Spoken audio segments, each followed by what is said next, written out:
Today I want to show you how we can work with lighting to take a setup like this and turn it into... It's going to be so much easier if I had someone else. There we go. To this.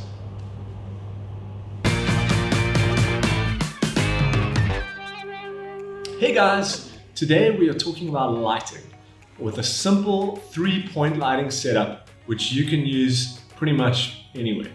When it comes to filmmaking, lighting is so important.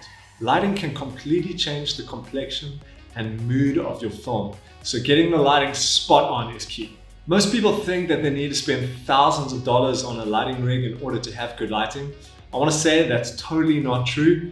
I have a cheap little setup which I can show you, and a few other lights which do the job and I take with me wherever I go in order to film, and they work well. So you don't need fancy lighting. In fact, before we get started on a 3-point system, I want to talk to you guys about natural lighting. All right, this is me sitting in front of a window with the light shining off of a roof through the window onto my face, and it casts some nice light onto my face. If I don't have any fancy lights, if I don't have money for all that stuff, it's okay. I can sit directly in front of a window and shoot myself like this. And as you see, if I turn to the side, it casts some shadows on my face.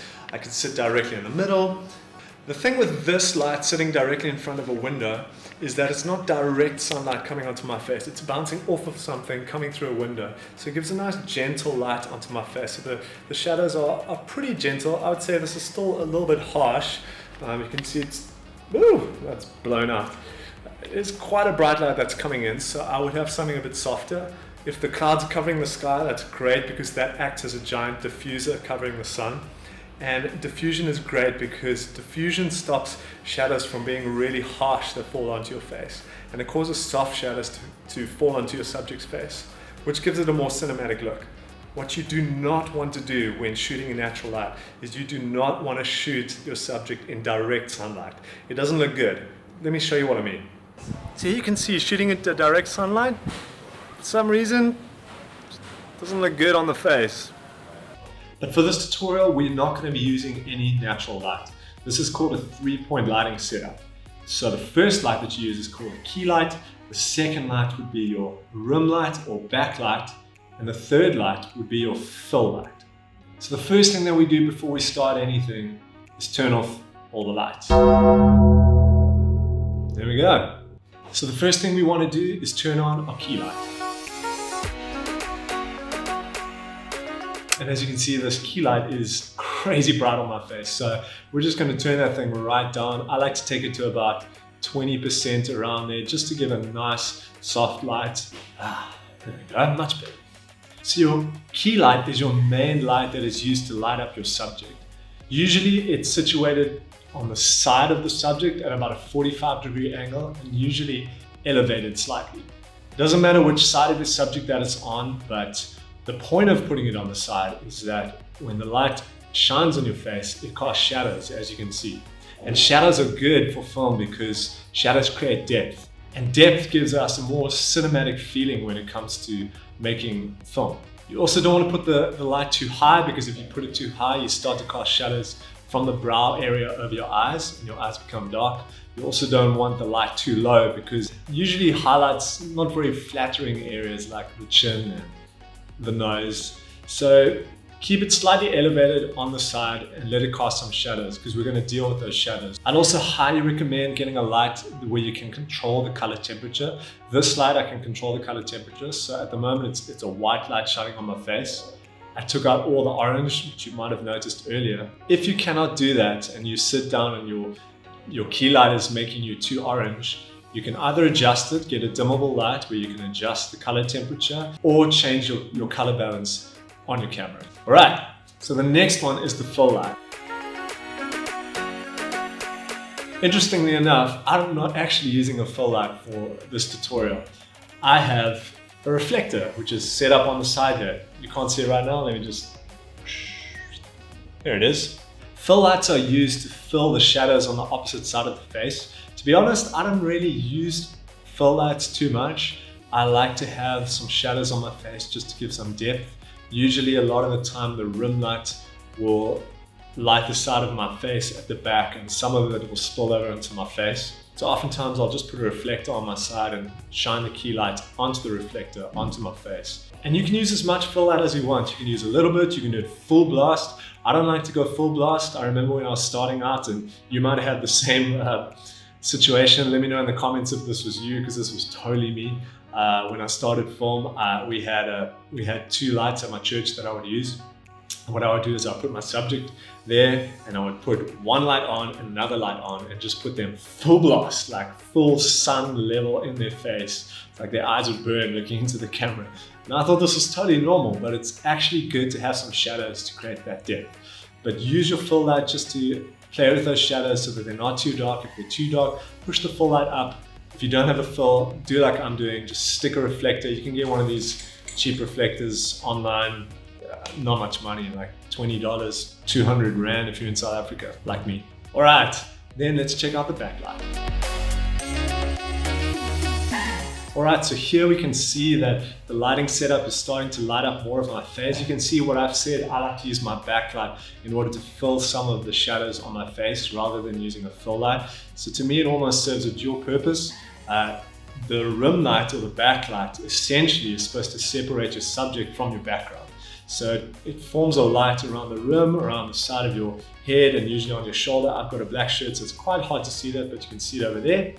It's in order to separate me as a subject from the background. Again, this to give dimensions. If you want to have cinematic film and to look cinematic, your videos to look cinematic, dimensions and layers are so important. So this is just another way to create layers. One thing about backlighting is that it is super important. It's probably one of your most important lights. I remember filming a video for someone, and it was a female subject, and she sat in front of a dark background and she had incredibly dark hair, and I didn't give her a backlight. And what happened was it looked like a floating head that just went straight and blurred straight into the background. It looked like she didn't have any hair because the hair blurred straight into the background. So it just looked terrible. If I put a cool backlight, just a rim light, just to light up that side of the head and separate the hair so that you're able to see it because light is shining on it from the dark background, it would have looked so much better. So let's check out those background lights. And there we go. It looks way better, so much better. As you can see, I've got a blue light lighting up that shelf on that side, and on this side I've got more of an orange warm light, and this little light over here acts as a practical.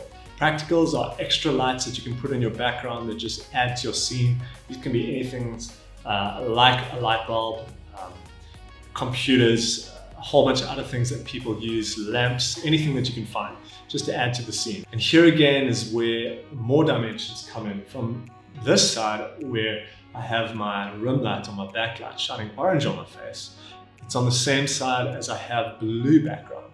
So blue and orange are on opposite sides of the spectrums. And here's a pro tip. If you want to create contrast with lighting in order to create more dimensions and look more cinematic, this is what films and TV use a lot of the time. They play with their colors. So I have a blue background, and on my face on this side, acting as my backlight, is an orange light. And blue and orange are on opposite side of the spectrums. Green and magenta are another one. And this creates extra dimensions on top of all the other light dimensions that I've already set up. So what I've used, and I hope you can see this, let's try this. For my key lights, I've got a softbox. Oh, that's terrible. Softbox, just covering my lights over there. That is my backlight, and my makeshift setup. Ring light, some color to shine some blue on the background, LED light in order to shine more orange onto the wall, and I just used an ordinary lamp from the office and just shone it on the wall. So I've got my lamp, my little practical light, which doesn't give too much light, as well as that LED on the floor with a diffuser on it. Someone's at the door, 1 second. Hey, bro. Oh, happy birthday! Oh, you filming already? Thanks, Ryan. Happy birthday. You shouldn't touch me. You're gonna be on YouTube. So I hope this helps you to see how valuable lighting can be with the 3-point lighting setup, 1, 2, 3. And if you don't have any money, if you can't afford the stuff, if you can't afford the reflectors, the lights, the diffusers, all that kind of stuff, just use natural lighting. Just use what God's given us, the beautiful sun, but try to get something that's soft. In fact, I made a video just with all natural lighting recently. I made it a few days ago. It's on my YouTube channel. You can check it out there, here. I don't know how this thing works, somewhere there. But go check it out and you can see it. You don't need this stuff. If you have just light coming from the sky, shining through a window, you can use that. But I hope this helps you guys a lot. I hope that it's been super valuable. If you found value in it, please give me a like, give me a thumbs up, subscribe to my channel, spread the word. Also tell me in the comments, give me a shout out, tell me where you're watching from. I'm just starting this journey, but I would love to see who's checking out my videos and also where you're watching it from. So that's it for me. Peace out.